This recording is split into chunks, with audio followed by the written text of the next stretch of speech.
Waalaikumsalam warahmatullahi wabarakatuh. Gimana kabarnya? Semua ya. Hari ini siapa yang masuk? Kenapa? Ya masuk. Keluarga. Tadi ada yang lihat ya izin atau enggak? Ya mudah-mudahan kalau sakit nanti kita sembuhkan ya. Yang rumah. Amin. Baik, karena kita sebelum memulai pelajaran awali dengan doa terlebih dahulu ya. Dan apa yang kita pelajari hari ini menjadikan anak-anak ilmu yang manfaat. Amin. Al-Fatihah.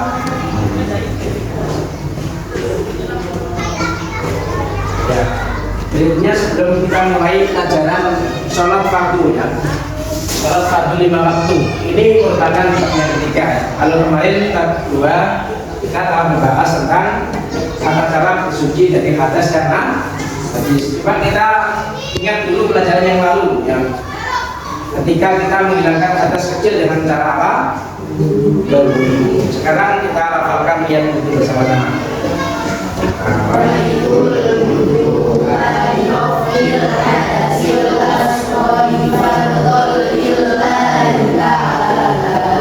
Kalau hadas besar, cara menghilangkannya dengan cara apa? Itu besar. Kita lakukan bersama-sama.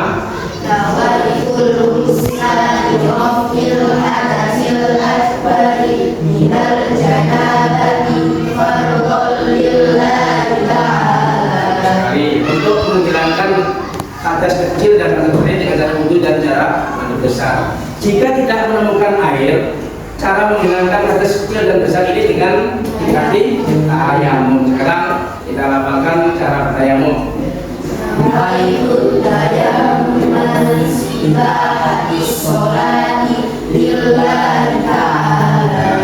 Sekarang kita lanjutkan pada bab 3. Allah yang diberikan kepada Nabi Muhammad langsung tanpa melalui perkara siapa? Haji. Waktu itu Islam Mi'raj Nabi Muhammad dan diberikan perintah sholat artinya berapa yang awalnya 50 waktu. Sholat fardu ini merupakan tiang agama. Sholat merupakan tiang agama. Barang siapa yang melaksanakan sholat berarti mengumpulkan tiang agama. Siapa yang meninggalkan sholat berarti tiang agama terjaga dan dilumpuhkan. Karena sholat ini merupakan amal perbuatan yang pertama kali dihisab oleh Allah. Dalam Al-Quran disebutkan inna sholata kana alal mu'minina kitabam mawquta. Sholat ini merupakan apa? Kewajiban yang telah ditentukan waktunya ya. Nanti setelah pelajaran ini berlangsung, anak-anak akan saya bagi 5 kelompok ya. Yang mana berhubungan dengan 5 waktu dalam sholat ini. Masing-masing sholat ini ada waktunya. Contohnya agama Islam terdiri dari kalimat Islam ya. Islam ini merupakan istilah ya. Itu adalah Isya, nah, sholat Isya, subuh ya. Kemudian nah, Pak, kok gak duhur? Luhur. Nah, ini ada lisan orang dulu itu disamakan dengan lisan yang Jawa, yaitu luhur ya. Bukan duhur, tidak diarabkan tapi dijawakan luhur ya. Kemudian ada asar, M-nya maghrib ya. Siapa yang sholatnya lengkap 5 waktu? Angkat tangan. 1, 2, 3, 4. Kita cuma 4 anak ya. Kira-kira yang sudah ditinggalkan sholat apa? Berarti kalau subuh hilangkan im jadi hilang. Agama sama adalah hilang. Hilang, betulnya hilang ya. Hilang. Apalagi yang biasa ditinggalkan? Asar ya. Islam, nah, bukan Islam tapi makanya harus kita jaga yang sudah ditentukan waktunya. Kalau sholat ini ya ditentukan waktunya adalah Isya. Contohnya Isya ini mulai dari apa? Hilangnya mega merah ya. Anak-anak pernah melihat mega merah nggak? Mega merah itu biasanya ada di sebelah mana? Ya, sebelah barat. Kalau mega merah ini sudah hilang maka orang dulu tidak menggunakan jam, kan belum ada jam ya, jam itu masih belum ada, sehingga yang digunakan adalah alami, ada apa, matahari, kemudian apa, mega, fajar dan seterusnya. Tentunya sholat isya ini ya diawali dengan hilangnya mega merah yang ada di langit sebelah barat ya. Ini kalau sudah hilang berarti waktunya isya sudah mulai ya, mulai dari hilangnya mega merah. Sampai kapan isya ini adalah waktu yang terpanjang ya, sampai terbitnya fajar sotik ya. Fajar ini ada dua ya, fajar itu ada fajar sotik, ada fajar hadir ya. Makanya hati-hati, banyak setan itu yang mengelabui manusia ya. Turun waktu ini sholat subuh, Allah sudah kelihatan fajar, itu yang buat adalah setan, karena fajar itu yang betul adalah fajar sotik ya. Munculnya fajar sotik adalah pertanda sholat isya sudah habis. Paling lama adalah sholat isya ya. Sholat subuh ini mulai dari terbitnya fajar sotik sampai terbitnya matahari ya. Jika matahari sudah terbit maka sholat subuh sudah habis. Ini pendek, artinya sholat subuh adalah pendek ya. Jadi nanti anak-anak setelah ini ada pengelompokan 5 kelompok ya, masing-masing nanti sesuai dengan sholatnya masing-masing. Kelompok A sholat isya, kelompok B sholat subuh, sampai kelompok di E ya, E ada sholat maghrib. Makanya nanti diperhatikan betul-betul terangkan gini ya. Sholat subuh adalah mulai dari terbitnya fajar sotik sampai terbitnya matahari. Matahari ketika sudah muncul maka itu adalah pertanda sholat subuh sudah habis. Sholat duhur ya, kita pakai istilah duhur saja ya. Kalau duhur itu anak-anak mungkin juga asing ya. Duhur ini mulai dari apa? Mulai dari apa? Matahari apa? Matahari ada di tengah-tengah ya. Matahari ada di tengah-tengah. Coba anak-anak buka di LKS ini ya. Sholat duhur ini adalah matahari ketika condong arah barat, di tengah-tengah sudah condong sedikit ya. Ketika sudah geser sedikit ke sebelah timur ya. Kenapa? Makanya ketika sudah condong sedikit ke arah barat, di mata ayam-ayam bayang-bayang sudah ke arah timur. Nah, ini pertanda masuk sholat duhur dan diakhiri dengan ketika bayang-bayang satu benda, misalnya kayu, pulpen, atau apa, lidi, ya, itu ketika ditaruh di bawah matahari kemudian sama bayang-bayangnya, bayang-bayangnya sama persis. Ini berarti sudah tanda sholat duhur habis. Dimulai dari matahari sebelum ke atas barat sampai ketika bayang-bayang suatu benda itu sama dengan benda tersebut. Dan sholat asar ini juga pendek waktunya. Mulai dari ketika benda ini sudah lebih sedikit. Kan tadi kan akhirnya sholat duhur kan sama ya.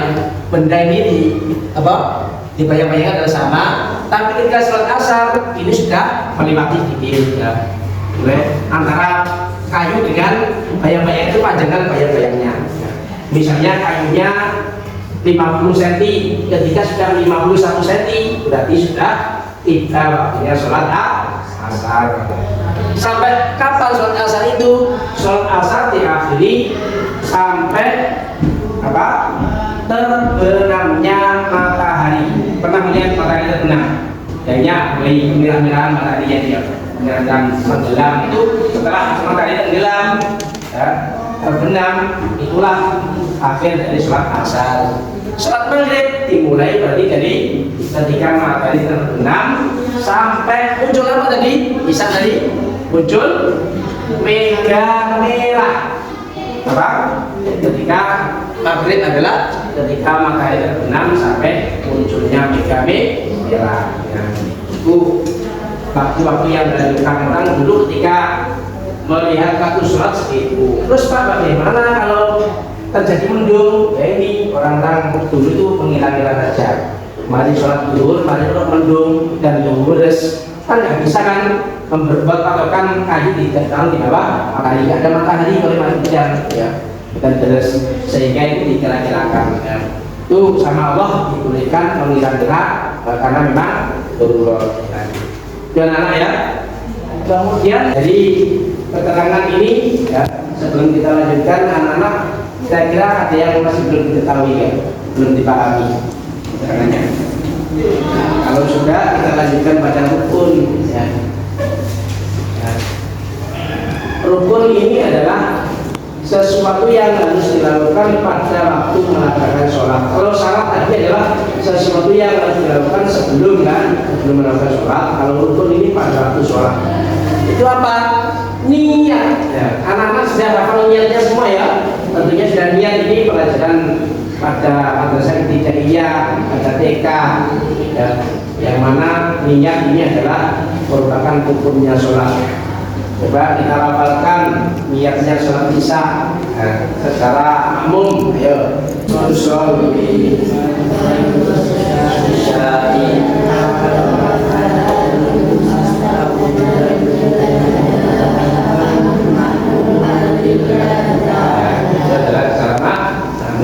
Niat ini harus dihafalkan. Berdiri bagi yang mampu di sholat ini lurus ya, bagi orang yang lurus. Ketika kita nggak mampu berdiri, boleh dengan duduk. Kalau duduk nggak mampu karena sakit, boleh dengan tidur miring.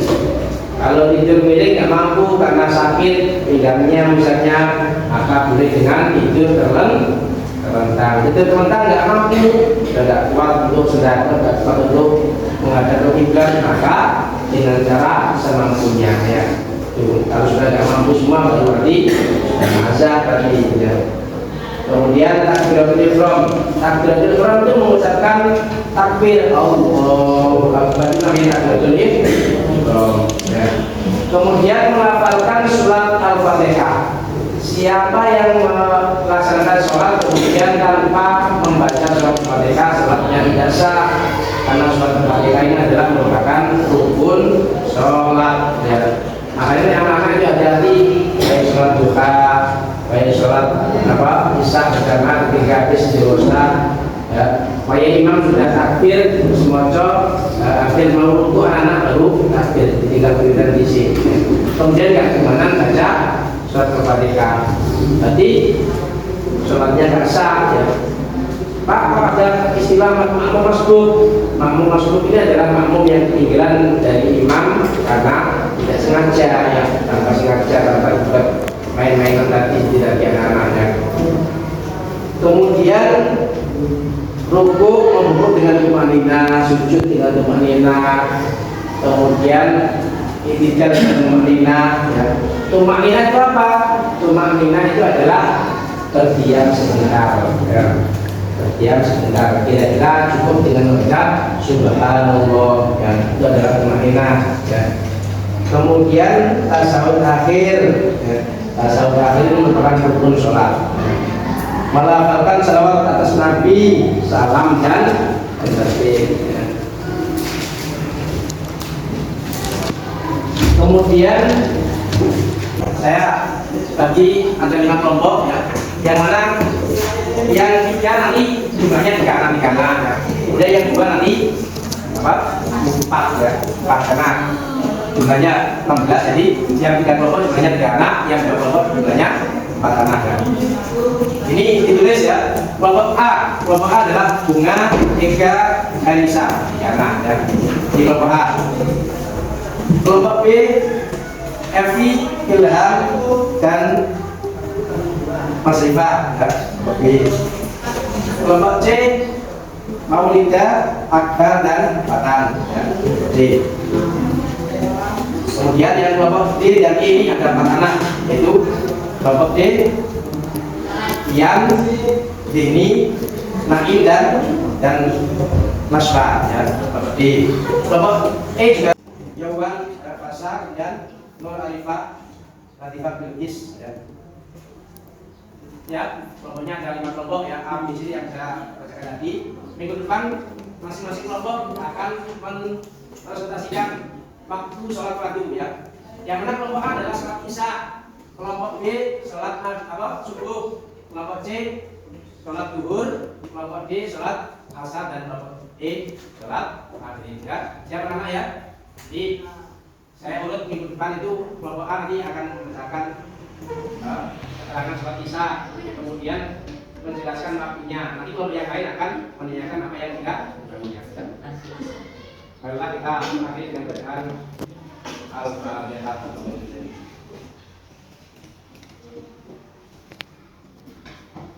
Akhiri, wassalamualaikum